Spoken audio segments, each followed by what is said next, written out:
오늘 저는 알고 계십니까? 누리고 계십니까? 라는 제목으로 하나님의 말씀을 선포하겠습니다. 말씀을 이제 시작할 텐데 이 옆에 있는 보라색 천에 가려져 있는 게 도대체 뭘까? 평소에 어떤 게 있어서 이렇게 좀 예배 전에 자꾸 궁금증을 드리면 예배가 방해가 될까봐 제가 웬만하면 안 하는데 좀 중요한 것이기 때문에 제가 공개를 하겠습니다. 보이시나요? 예, 타이프라이터입니다. 뭐 한 30년쯤 전일 것 같아요. 이유는 모르겠지만 제 사무실에 있어서 그냥 두고 있었는데 마침 오늘 이 타이프라이터에 관한 말씀으로 설교를 시작하려고 여러분께 보여드리려고 가지고 나왔습니다. 제 타이프라이터에 얽힌 제가 절대 잊지 못하는 이야기가 하나 있습니다. 제가 중학교 시절이었는데요, 서울 신사동에 그 소망교회를 담임하시는 곽선희 목사님, 그때만 해도 이제 설교 테이프가 굉장히 귀하던 때여서 저희 부모님께서 그것을 이제 또 얻어다가 갖다 주시면 참 잘 듣곤 했는데, 제가 중학교 때 들었던 그 곽선희 목사님 설교 테이프에서 들었던 이야기입니다. 이 곽선희 목사님이요, 1963년에 미국으로 유학을 오셨습니다. 근데 그때 한 친구분이 이제 캘리포니아 LA 공항에 마중을 나오셨는데, 그 공항에서 그 친구분이 곽 목사님한테 두 가지의 선물을 주셨답니다. 하나는 선글라스였고, 이제 캘리포니아 이 햇빛이 너무 강하니까 하나는 선글라스였고, 다른 하나는 뭐였냐면 바로 이 타이프라이터였습니다. 이 타이프라이터를 주면서 곽선희 목사님 그 친구분이 이렇게 말하더랍니다. 이거 내가 쓰던 건데 지금은 안 쓰는 거야. 근데 공부할 때 필요하니까 이거 잘 써, 그러더래요.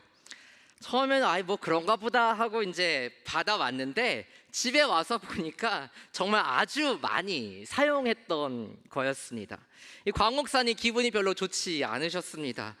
아무튼 뭐 공부할 때 필요하다고 하니까 쓰기는 쓰겠는데, 그래도 기왕이면 좀 새 거 좀 사주지, 자기 쓰다가 남은 거 그냥 애따 써라 이렇게 던져주냐 하면서 좀 기분이 언짢으셨다고 합니다. 그런데 어느 날 반전이 일어납니다. 어느 토요일 저녁 이 곽선희 목사님이 이제 설교 부탁을 받은 교회에 가서 이제 말씀을 전해야 되는데, 그 교회 장로님 댁에 이제 머물면서 공부도 하고 설교 준비도 하고 그런 시간을 보내고 있었습니다. 그런데 대학을 다니는 그 집 장로님의 아들이 딱 방에 들어와서 이제 공부하는 거 뭐 있나 이렇게 보다가 오래된 이 타이프라이터를 보더니 이렇게 말했습니다. 아니, 당신 같은 유학생이 무슨 돈이 많아서 이렇게 좋은 타이프라이터를 씁니까? 이거 보통 사람을 잘 못 쓰는 건데, 그러더래요. 곽선희 목사님 대수롭지 않다는 듯이 이렇게 대답했습니다. 이거 별거 아니에요. 그냥 내 친구가 쓰다가 남은 거 하나 준 거예요. 그랬더니 그 대학생이 이렇게 말하더랍니다. 아니에요. 이 타이프라이터 스위스제인데 상당히 고급입니다. 이거 우리 같은 사람, 보통 사람 아무나 못 쓰는 거예요, 그러더래요. 그래서 그 말을 듣고 잘 닦아보니까 어떻게 써 있었을까요? Made in Switzerland, 그렇게 써 있더래요. 이 부분을 설교하실 때 곽선희 목사님이 이렇게 말씀하시던 그 목소리, 그 생동감이 아직도 제 기억에 있는데, 제가 한번 재현을 해보겠습니다. 여러분, 제가 그 다음에 어떻게 했을까요? 닦았어요. 그때부터는 아주 똑같은 물건인데도 기분이 달라지더라고요. 벌써 팔의 감각부터가 달라지는 거예요. 이렇게 말씀을 하셨습니다. 이 예화가 주는 교훈이 무엇일까요? 가지고 있으면서도 그 가치를 모른다면 아무런 소용이 없다는 사실입니다. 오늘 보면 에베소서는 사도 바울이요, 에베소 교회에 보낸 편지입니다. 사실은 그 에베소의 그 한 교회뿐만 아니라 그 주변 지역에 있었던 많은 교회들이 돌려보면서 회람하면서 읽을 수 있는 편지가 바로 이 에베소서였습니다. 이 에베소 교회에 편지를 보낸 당시 사도 바울은요, 감옥에 수감되어 있었습니다. 사도 바울의 편지들은요, 보통 자신이 말을 하고 그의 말을 받아 적는 사람에 의해 기록되었습니다. 물론 제일 마지막 부분에는 내가 친필로 쓰노니라고 하면서 이제 제일 사인 같은 것은 본인이 직접 했지만, 다른 부분들은 구술에 의해서 기록이 되었습니다. 그런데 오늘 보면 에베소서 3장 1장 3절로부터 14절, 저는 10절까지만 읽었지만 이 말씀을 헬라어 원문으로 보시면요, 12절에 이르는 긴 말씀이 단 한 문장으로 되어 있습니다. 따라서 사도 바울은 이 끊임없이 쏟아지는 그 폭포수와 같이 쉴 새 없이 무엇인가를 쏟아내고 있었습니다. 아니, 감옥에 있는 사람이 뭐가 그렇게 흥분되어서 주체할 수 없을 만큼의 많은 내용을 단숨에 숨도 쉬지 않고 읊어 내려갔을까요? 바로 복음의 진가, 복음의 영광 때문이었습니다. 사랑하는 성도 여러분, 여러분께서는 복음의 진가를 잘 알고 계십니까? 여러분께서는 복음의 진가를 잘 누리고 계십니까? 그래서 여러분께서는 복음의 진가에 대해 늘 감격하며 살고 계십니까? 혹시 하나님께서 우리에게 주신 복음의 은총은 은혜요, 말 그대로 공짜이기 때문에 복음은 그냥 그저 그런 것이라고 생각하고 계시지는 않습니까? 저 오래된 타이프라이터를 보는 것처럼 우리도 혹시 복음을 그렇게 보고 있지는 않습니까? 진가를 알면요, 보는 시각이 달라집니다. 대하는 자세도 달라집니다. 그리고 무엇보다도 그것을 대하는 기쁨이 달라집니다. 복음의 진가를 알지 못하는 성도는요, 그리스도인으로서의 100% 온전한 기쁨을 누릴 수 없습니다. 교회에 나오기는 하지만 기쁨이 없고 의무감에 의해서 마치 숙제를 하듯이 그런 신앙 생활을 할 수밖에 없다는 말씀입니다. 그래서 저는 오늘 사도 바울이 증거한 복음의 진가, 복음의 영광에 대해서 선포하려고 합니다. 바라기는요, 오늘 말씀을 통해서 이 복음의 진가, 복음의 영광을 깨닫고 감사하고 그리고 누릴 수 있는 그러한 시간이 될 수 있기를 주님의 이름으로 간절히 축원합니다. 이 오늘 본문은 크게 두 부분으로 나눌 수가 있습니다. 사도 바울은 먼저 3절에서 복음의 기원에 대해서 말했습니다. 자, 3절 말씀을 함께 봉독하겠습니다. 시작. 찬송하리로다 하나님 곧 우리 주 예수 그리스도의 아버지께서 그리스도 안에서 하늘에 속한 모든 신령한 복을 우리에게 주시되. 찬송하리로다. 사도 바울은 지금 무엇을 혹은 누구를 찬송하고 있습니다. 누굴까요? 무엇일까요? 하나님, 우리 주 예수 그리스도, 그리고 성령입니다. 바로 여기 보시는 이 삼위일체 마크인데요, 이 삼위일체 하나님을 사도 바울은 예배하고 찬양하고 있었습니다. 성부 하나님은요, 우리 주 예수 그리스도의 아버지가 되십니다. 성자 하나님은 하나님 아버지의 독생자가 되십니다. 그런데 3절 말씀을 보시면 성령 하나님에 대한 말씀이 없습니다. 그러나 저 하늘에 속한 모든 신령한 복을 우리에게 전달해 주시는 분, 하늘의 신령한 복을 친히 집행하시는 분, 그분이 바로 성령 하나님이십니다. 따라서 3절 말씀은요, 하나님 그 우리 주 예수 그리스도의 아버지께서 그리스도와의 연합을 통해 하나님의 자녀가 된 우리들에게 그리스도 안에서 성령을 통하여 하늘에 속한 모든 신령한 복을 우리에게 주시되, 이렇게 새길 수 있습니다.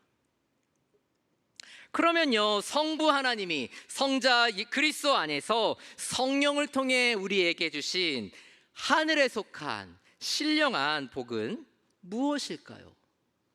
바로 복음입니다. 복음입니다.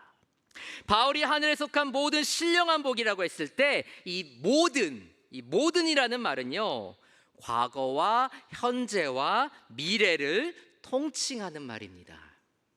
다시 말해서 하나님께서 복음을 통해 주시는 하나님의 하늘의 신령한 복은요, 과거와 현재에 걸쳐서 지금까지 역사해 왔고 다가올 미래에도 역사하실 신령한 것들이라는 말씀입니다.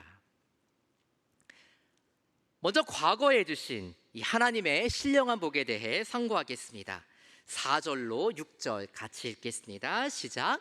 곧 창세전에 그리스도 안에서 우리를 택하사 우리로 사랑 안에서 그 앞에 거룩하고 흠이 없게 하시려고 그 기쁘신 뜻대로 우리를 예정하사 예수 그리스도로 말미암아 자기의 아들들이 되게 하셨으니 이는 그가 사랑하시는 자 안에서 우리에게 거저 주시는 바 그의 은혜의 영광을 찬송하게 하려는 것이라.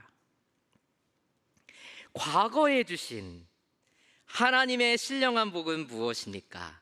바로 택하심입니다. 우리를 택하사. 세상이 창조되기 이전 어떤 때에 하나님께서는요, 당신의 마음속에 한 가지의 목적을 품으셨습니다. 그것은 바로 우리를 그리스도 안에서 택하시는 일이었습니다. 성부 하나님께서는요, 아직 존재하지도 않았던 인간을 구원하시기 위해 창세전에 그리스도의 그 구속 사역을 미리부터 예정하고 계셨습니다. 왜 하나님께서는 아직 존재하지도 않는, 있지도 않은 그 인간을 구원하시기 위한 계획을 가지고 계셨을까요?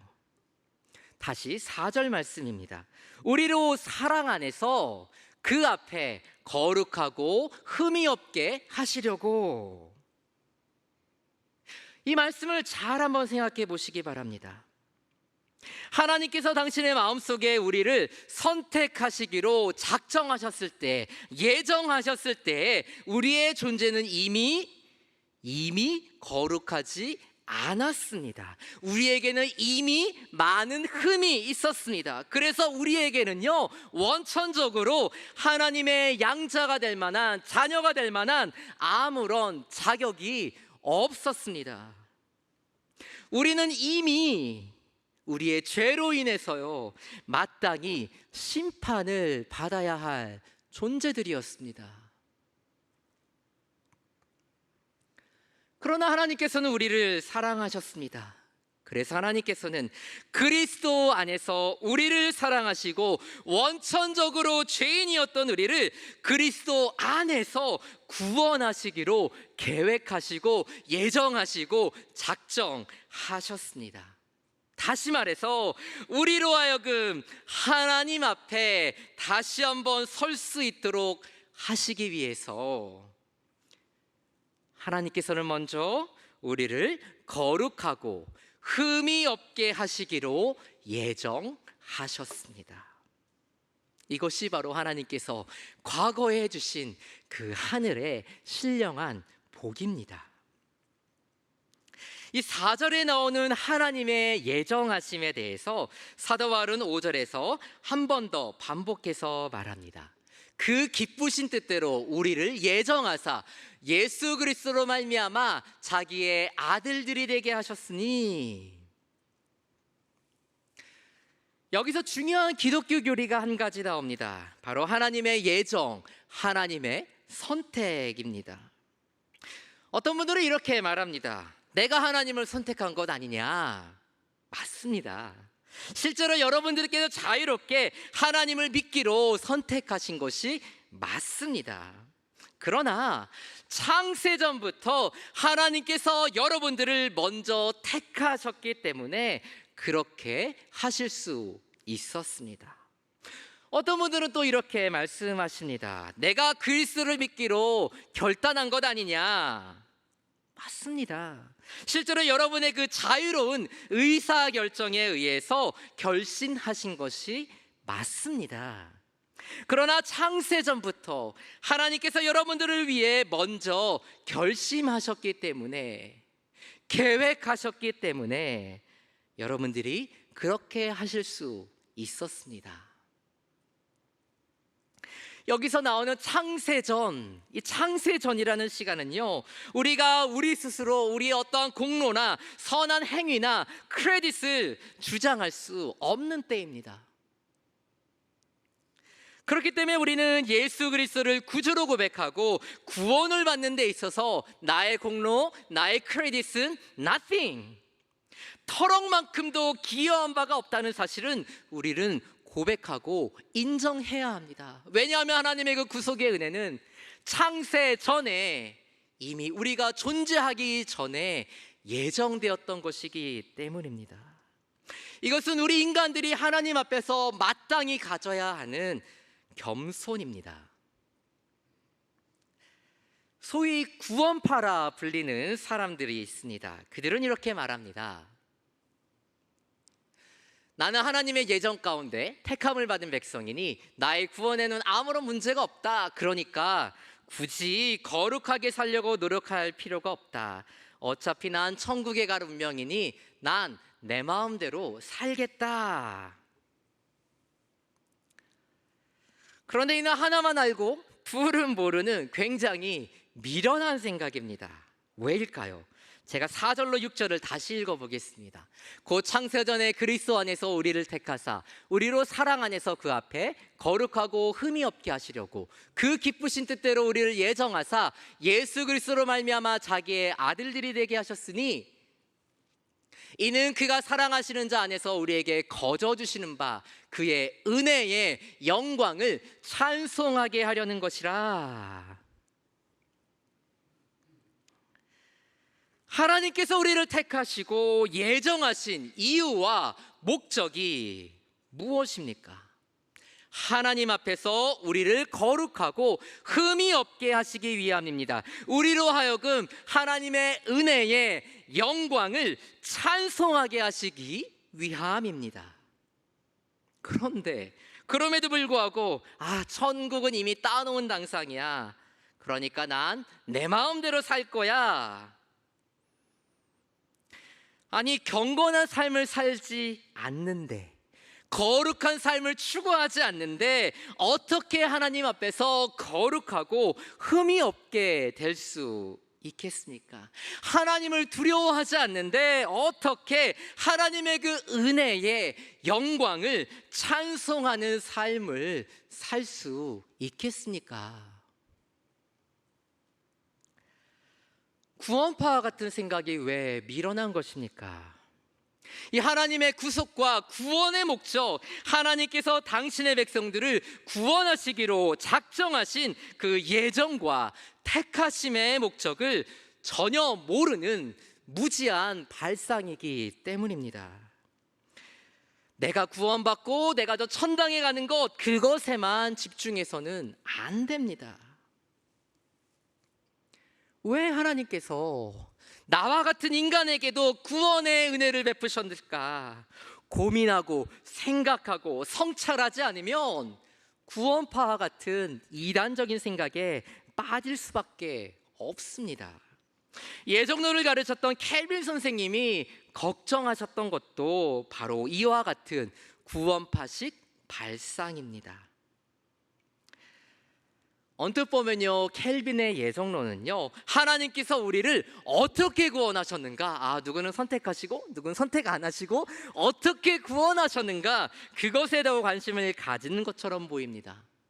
실제로 이 예정론은요, 누구는 구원받은 것 같고 누구는 그렇지 않은 것 같은 그러한 상황에 대한 신학적인 고민, 신학적인 설명, 그것이 바로 예정론의 탄생 배경입니다. 이 나와 남을 비교하는 것, 굉장히 자연스러운 지극히 인간적인 반응입니다.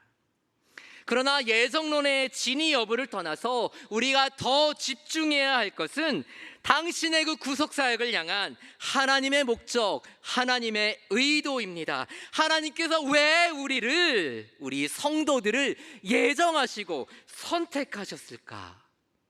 우리는 그것에 더 초점을 맞추어야 합니다. 하나님께서 당신의 백성들을 구원하시기로 작정하시고 예정하신 이유는 명확합니다. 무엇입니까?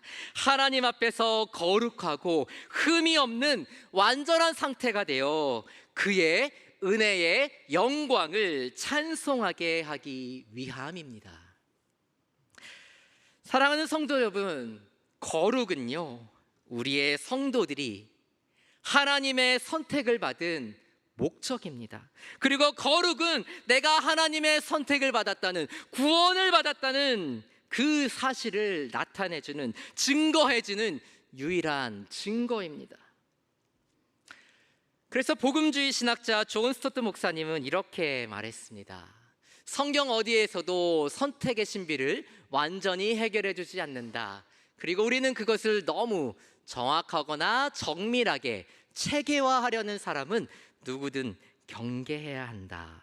이 존 스토트 목사님은 예정론을 믿는 분이십니다. 그러나 그럼에도 불구하고 예정교리가 맞냐? 예정론이 틀리냐? 그것을 놓고 너무 집착하지 말라는 말씀입니다. 다만 우리는 창세전부터 하나님께서 예정하시고 작정하셨기 때문에 우리가 예수 그리스도를 구주로 고백할 수 있었다는 그 사실에 더 집중하고 그것에 감사해야 합니다. 그러므로 하나님의 예정과 선택에 관한 신비를 해결하려고 너무 애쓰지 마시기 바랍니다.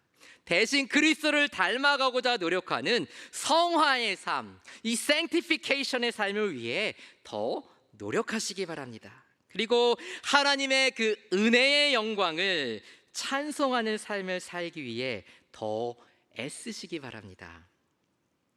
과거에 하나님께서 주신 그 신령한 복, 그것은 바로 하나님의 택하심입니다. 이제 두 번째, 현재의 복입니다.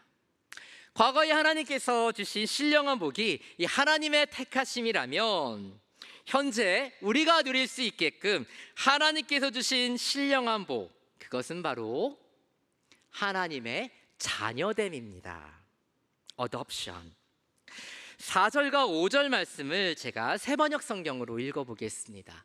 하나님께서는 세상을 창조하시기 이전에 그리스도 안에서 우리를 택하시고 사랑해 주셨습니다. 그리고 우리로 하여금 하나님 앞에서 거룩하고 흠이 없는 사람이 되게 하셨습니다. 그래서 하나님께서는 당신의 기뻐하시는 뜻을 따라 예수 그리스도를 통하여 우리를 예정하사 우리를 하나님의 자녀, 양자로 삼아 주셨습니다. 하나님께서는요, 우리를 예정하사 당신의 자녀, 양자가 되게 하셨습니다. 하나님께서는요, 창세전 과거에 우리를 택하셨기 때문에 우리는 현재 하나님의 자녀됨이라는 현재적인 축복을 누릴 수 있게 되었습니다. 하나님께서는 예수 그리스도 안에서 우리를 사랑하시고 구원하시기로 작정하셨을 뿐만 아니라 우리를 당신의 아들과 딸 양자로 삼아 주셨습니다.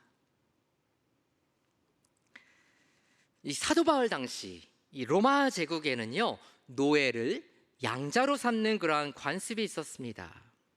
이 입양된 자녀는 그의 이전 신분이 비록 노예였을지라도 입양이 되고 난 후에는 친자와 똑같은 권리를 누릴 수 있었습니다. 그래서 사도 바울은 갈라디아서 4장 6절과 로마서 8장 15절에서 이렇게 말했습니다. 너희가 아들임으로, 양자임으로 하나님이 그 아들의 영을, 양자의 영을 우리 마음 가운데 보내사 아빠, 아버지라 부르게 하셨느니라.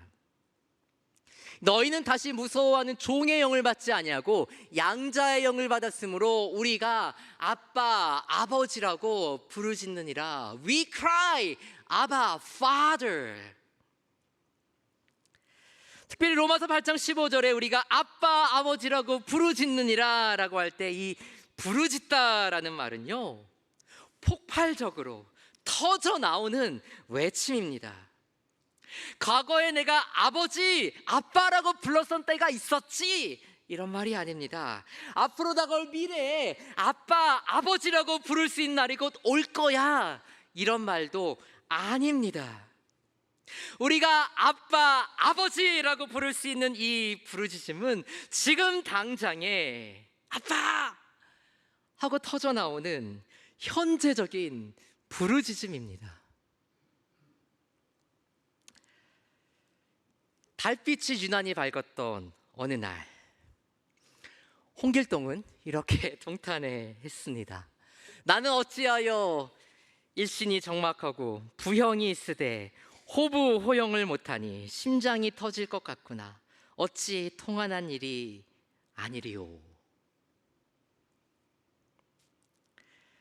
예수 그리스도를 통해 하나님의 자녀가 된 성도들은요, 홍길동이 아닙니다.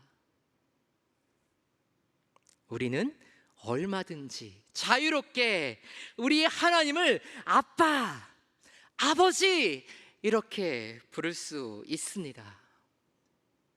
사랑하는 성도 여러분, 천지만물의 창조주이시고 만유의 주가 되시는 그 하나님의 양자로 입적이 되어 하나님을 아빠, 아버지라고 부를 수 있는 것은 그리스도인들만의 특권입니다. 그래서 하나님의 자녀됨은요, 하늘에 속한 모든 신령한 복들 중에 우리에게 주어진 현재적인 축복입니다. 이 설교 초반에 말씀드린 대로 사도 바울이 말한 하늘에 속한 모든 신령한 복, 그것은 과거, 현재, 미래의 시제로 나눌 수 있습니다. 첫째, 과거의 복은요, 하나님의 택하심이었습니다. 두 번째, 현재의 복은 하나님의 자녀됨이었습니다. 이제 마지막 세 번째, 미래의 복입니다. 미래에 우리가 누리게 될, 장차 누리게 될 하늘의 신령한 복은 바로 새 창조입니다. New creation. 8절로 9절입니다. 같이 읽어보겠습니다. 시작. 이는 그가 모든 지혜와 총명을 우리에게 넘치게 하사 그 뜻의 비밀을 우리에게 알리신 것이요, 그의 기뻐하심을 따라 그리스도 안에서 때가 찬 경륜을 위하여 예정하신 것이니. 창세전, 즉 과거의 영혼 속에서 하나님께서는 그리스도 안에서 우리를 택하여 주셨습니다. 그리고 오늘을 살아가는 우리들을 양자 삼아 주셨습니다. 그리고 창조주신 하나님을 아빠, 아버지라고 부를 수 있는 크나큰 특권과 기쁨을 주셨습니다. 그런데 이것이 전부가 아니었습니다. 하나님께서 장차 다가올 저 미래를 위해서 모든 지혜와 총명을 우리에게 넘치게 하사 하나님의 뜻의 비밀을 우리에게도 공유해 주셨습니다. 다시 반복되지만요, 창세전부터 하나님께서는 그리스도 안에서 계획되고 예정되고 목적되었던 하나님의 기쁘신 뜻을 가지고 계셨습니다. 하나님께서는 이 일을 완성하시기 위해 당신의 아들 예수 그리스도를 이 땅에 보내셨고, 그를 믿는 자마다 하나님의 자녀, 하나님의 양자가 되어 하나님을 아바, 아버지라 부를 수 있는 은총을 주셨습니다. 그런데 이와 같은 하나님의 뜻에 대해서 사도 바울은 무엇이라고 어떻게 말하고 있습니까? 9절 말씀을 보시면 그리스도 안에서 때가 찬 경륜을 위하여 예정하신 일이다. 때가 찬 경륜을 위하여 예정하신 것이다. 여기서 이 경륜이라는 말은 헬라어 오이코노미아, 청지기, 직분, 심오한 뜻, 이런 말로 해석된 이 오이코노미아라는 말을 번역한 것입니다.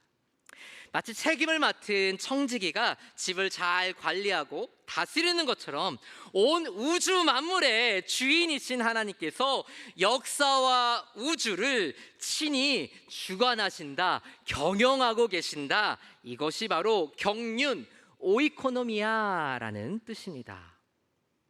따라서 하나님의 경륜, 이 말은 하나님께서 당신의 의중 가운데 갖고 계신 그 목적을 성취해 가시는, 경영해 가시는 방법이 바로 경륜입니다. 하나님께서는요, 그리스도 안에서 성도들을 구원하시기로 예정하셨습니다. 그리고 예수 그리스도를 통해 당신께서 구원하신 사람들을 당신의 자녀로, 양자로 삼아 주셨습니다. 그런데요, 9절 말씀은 이 모든 일들이 그리스도 안에서 때가 찬 경륜을 위하여 예정하신 것이라고 말씀하고 있습니다. 다시 말해서 이 모든 일들이 그리스도 안에서 더 큰 목적, 더 궁극적인 하나님의 목적을 위해 예비되고 준비된 것들이었다라고 말씀하고 있습니다. 그렇다면 하나님께서 우리에게 알게 하신 그 뜻의 비밀, 그리스도 안에서 미리 세우신 하나님의 뜻, 계획, 목적, 경륜, 그럼 그것은 무엇일까요? 다시 말해서 사도 바울이 말한 하늘에 속한 신령한 모든 복 중에 미래의 복에 해당하는 이 새 창조, 하나님께 당신의 구속 사역을 통해 궁극적으로 완성하실 복음의 목적은 무엇이겠냐 하는 말씀입니다. 10절입니다. 같이 읽겠습니다. 시작. 하늘에 있는 것이나 땅에 있는 것이 다 그리스도 안에서 통일되게 하려 하심이라. 이 세번역 성경은 10절을 이렇게 번역합니다. 하나님의 계획은 때가 차면 하늘과 땅에 있는 모든 것을 그리스도 안에서 그분을 머리로 하여 통일시키는 것입니다. 이 하늘에 속한 미래의 신령한 복, 때가 찬 하나님의 경륜은 바로요, 하늘과 땅에 있는 모든 것들이 그리스도 안에서 그리스도를 머리로 해서 통일되는 것입니다. 이것이 바로 하나님께서 당신의 구속 사역을 통해 궁극적으로 완성하실 복음의 목적, 복음의 영광입니다. 그런데요, 좀 말이 어렵죠? 만물이 그리스도를 머리로 해서 통일이 된다. 이게 무슨 말일까? 이 말씀의 뜻은 이렇습니다. 하늘, 이 heaven은 하나님의 영역, 하나님의 차원이고요, 땅은 인간과 피조물의 차원, 영역입니다. 태초에 천지가 창조되었을 때 하늘과 땅은 이렇게 하나로 연합되어 있었습니다. 하나님과 인간이 에덴 동산에서 아무런 거리낌 없이 서로 교제할 수 있었던 것, 그것은 바로 하나님의 차원 하늘과 인간과 피조물의 차원 땅이 저렇게 서로 연합되어 있었기 때문입니다. 그런데요, 죄가 들어온 이후로 하나님의 영역인 하늘과 인간과 피조물의 영역인 땅이 완전히 분리되었습니다.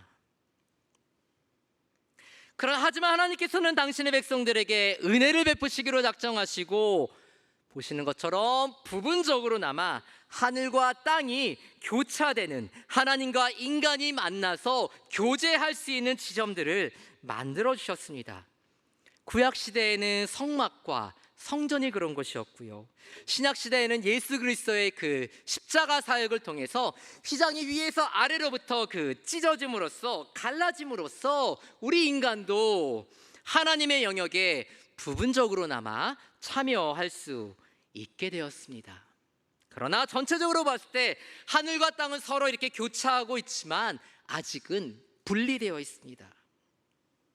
그런데 10절에 보시는 것처럼 하나님의 이 궁극적인 계획은 하늘과 땅에 있는 모든 것들을 그리스도 안에서 그리스도를 머리로 해서 통일시키고 화해시키고 회복시키는 것입니다. 바로 이렇게입니다. 이렇게 하늘과 땅이 하나로 연합되는 것, 이것이 바로 성경이 말씀하는 새 창조입니다. 여기서 통일되라고 번역된 헬라어 동사는 어떤 것들을 함께 모은다, 이런 뜻입니다. 현재 우리는요, 여러 가지 불일치를 경험하고 있습니다. 하나님과 인간이 반목하고 있고요, 인간과 인간이 서로를 괴롭히고 있고요, 인간과 다른 모든 피조 세계가 서로 대립하고 있습니다. 그러나 때가 차면요, 이와 같은 모든 종류의 불일치들이 끝나게 될 것입니다. 왜냐하면 예수 그리스도께서 만물의 머리가 되시고 모든 피조물이 그리스도 안에서 하나가 되고 통일될 것이기 때문입니다. 요한계시록은 이것을 새하늘과 새 땅, 새 예루살렘이라고 말했습니다. 그리고 이것이 바로 제가 늘 강조하고 있는 하나님 나라의 완성된 하나님 나라입니다. 제가 늘 복음은 예수천당 불신지옥 아닙니다. 책도 그렇게 했지만 왜 그럴까요? 우리가 천당 가서 영생을 누리는 게 복음의 전부가 아니기 때문입니다. 모든 만물을 하나로 회복시키시고 모으셔서 새 하늘과 새 땅에서 모든 피조물이 주님을 예배하는 것, 그것이 바로 복음의 궁극적인 목적이기 때문입니다. 그래서 하나님의 나라는 저 하늘 어딘가에, 우주 어딘가에 있는 것이 아니라 이 땅에서 이루어질 하나님의 통치입니다. 그래서 지난 수요 예배 때도 제가 말씀을 드렸지만 우리는 이렇게 기도합니다.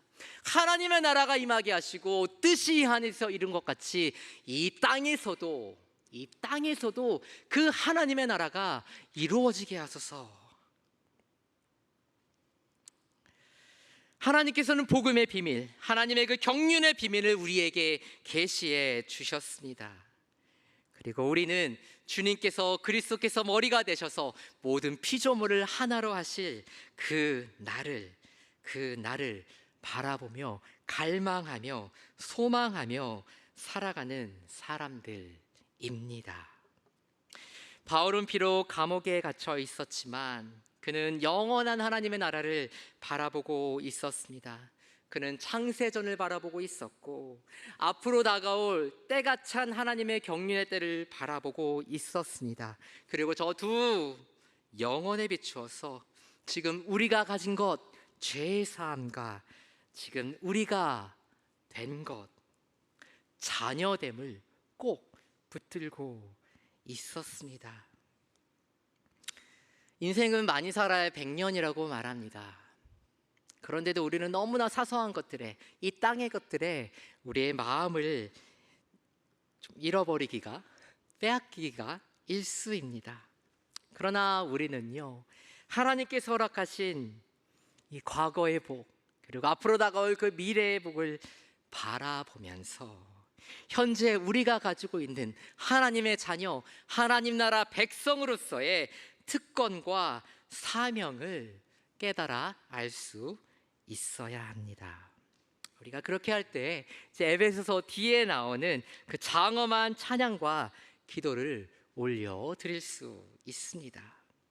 이제 결론의 말씀을 드리겠습니다. 복음은 무엇일까요?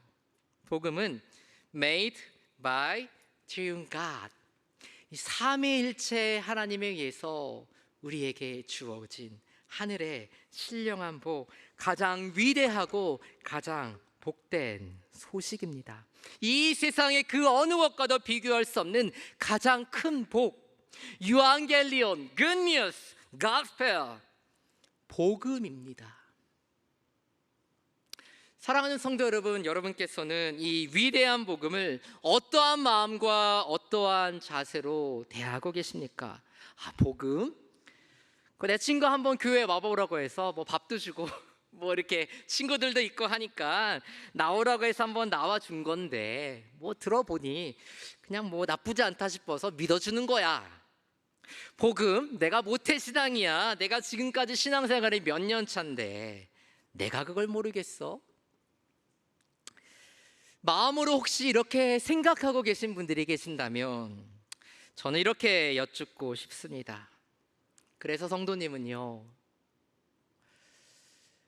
복음의 진가를 잘 알고 계십니까? 복음의 진가를 잘 누리고 계십니까? 그래서 그 복음의 진가에 대해 감격하고 계십니까? 복음의 진가를 알면요, 정말 복음이 무엇인지를 알면 복음을 보는 시각이 달라질 수밖에 없습니다. 복음을 대하는 자세도 달라질 수밖에 없습니다. 그리고 복음을 누릴 수 있는 그 기쁨의 분량이 달라질 수밖에 없습니다. 그러나 복음의 진가를 알지 못하면요, 복음의 풍성함을 누릴 수 없습니다. 그래서 저는 다시 한번 여러분께 이렇게 여쭙고 싶습니다.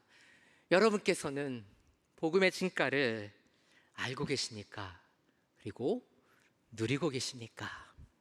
기도하겠습니다. 참 좋으신 하나님 고맙습니다. 우리에게 그 하늘의 신령한 복, 창세 전부터 우리를 예정하시고 우리를 자녀 삼아 주시고 앞으로 완성될 그 새하늘과 새 땅을 바라보며 소망하며 살아가게 하시니 감사드립니다.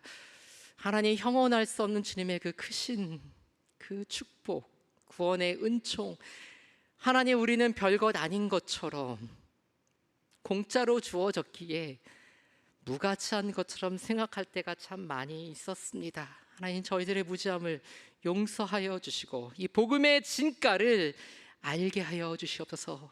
하나님, 모든 지혜와 총명을 우리 허락하사 그 복음의 진가를 알게 하시고 복음의 진가를 누리게 하시고 그리고 그 복음의 진가를 증거하고 선포하는 저희들 되게 하여 주시옵소서. 감사드리며 예수님의 이름으로 기도드립니다. 아멘.